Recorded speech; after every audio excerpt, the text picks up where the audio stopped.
Brazil میں سفارتکار اور ماحولیاتی ماہرین اقوام متحدہ کے ماحولیاتی مذاکرات کے تازہ ترین دور کوپ 30 میں شرکت کے لیے آج بیلم میں جمع ہو رہے ہیں۔ برازیل کی صدارت میں ہونے والے کوپ 30 اجلاس میں 30 کلیدی اہداف پر بحث کی جائے گی، جن میں سے ہر ایک کو ایکٹیویشن گروپ کے ذریعے حل تلاش کرنے کا کام سونپا گیا ہے۔ بیلم میں ہونے والی بات چیت کا مرکزی نقطہ باکو تا بیلم روڈ میپ رپورٹ ہوگی، جو کوپ 29 اور کوپ 30 کی صدارتوں کے تحت تیار کی گئی ہے، جس میں 1.3 ٹریلین ڈالر کے منصوبے شامل ہیں۔ رپورٹ میں 5 ترجیحات بیان کی گئی ہیں تاکہ وسائل کو متحرک کیا جا سکے، جن میں 6 کثیر الملکی موسمیاتی فنڈز میں اضافہ، آلودگی پھیلانے والی سرگرمیوں پر ٹیکس لگانے میں تعاون کو مضبوط بنانا اور ترقی پذیر ممالک کے خود مختار قرضوں کو ماحولیاتی سرمایہ کاری میں ڈھالنا شامل ہے۔ پنجاب کی وزیر اعلیٰ مریم نواز شریف کوپ 30 میں شرکت کے لیے برازیل پہنچ گئی ہیں۔ کانفرنس میں وزیر اعلیٰ ماحولیاتی تبدیلیوں کی برداشت، صاف توانائی، برقی گاڑیوں، جنگلات اور جنگلی حیات کے تحفظ کے پنجاب حکومت کے ویژن کو اجاگر کریں گی۔ وہ صوبے میں مستقبل کے اقدامات پر بات چیت کے لیے سفیروں اور ماحولیاتی ماہرین سے بھی ملاقاتیں کریں گی۔ اس سے پہلے بیلم جاتے ہوئے وزیر اعلیٰ نے ایک سوشل میڈیا پوسٹ میں کہا کہ پنجاب کا سرسبز مستقبل کی طرف سفر جاری ہے اور ہم دنیا کے سامنے ماحولیاتی تبدیلیوں کی برداشت کے متعلق اپنا لائحہ عمل پیش کریں گے۔ اقوام متحدہ کی سلامتی کونسل نے غزہ میں عبوری انتظامیہ پر بحث شروع کر دی تاکہ تعمیر نو اور اقتصادی بحالی کے مسائل کو حل کیا جا سکے۔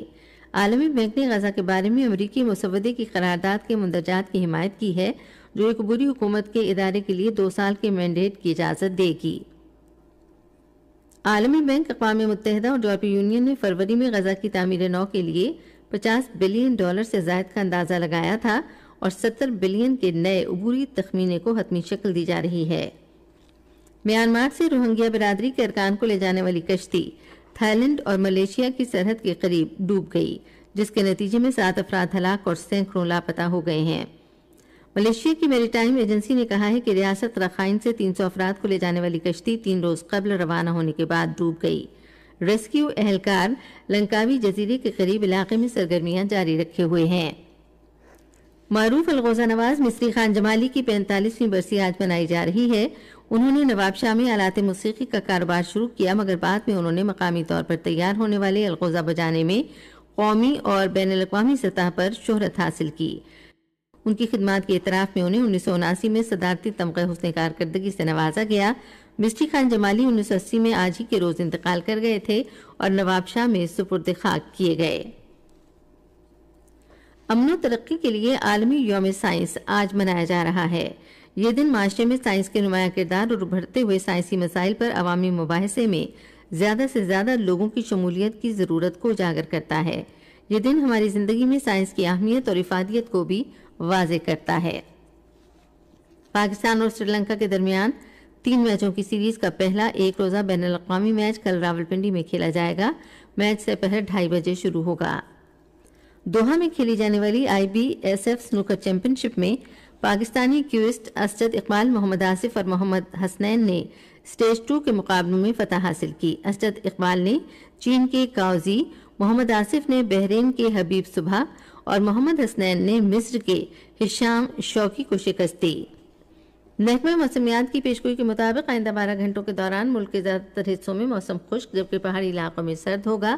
پنجاب کے چند ایک میدانی علاقوں میں صبح اور رات کے اوقات میں اسموگ اور ہلکی دھند چھائی رہنے کا امکان ہے۔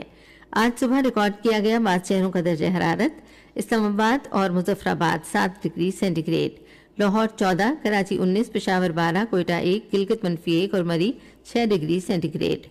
سری نگر، لیہ، پلوامہ، اننت ناگ، شوپیاں اور بارہمولہ میں موسم خشک اور سرد رہے گا۔ جموں میں خشک رہنے کا امکان ہے۔